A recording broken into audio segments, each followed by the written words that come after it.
Hear that strange knocking sound coming from your engine? Don't ignore it.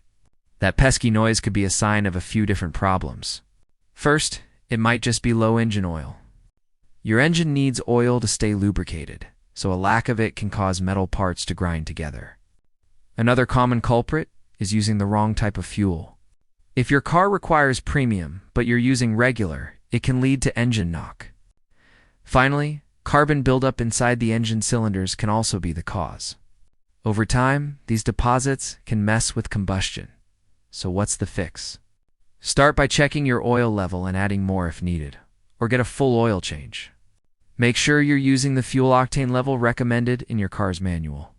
If the problem persists, consider a professional engine cleaning service to clear out that carbon buildup.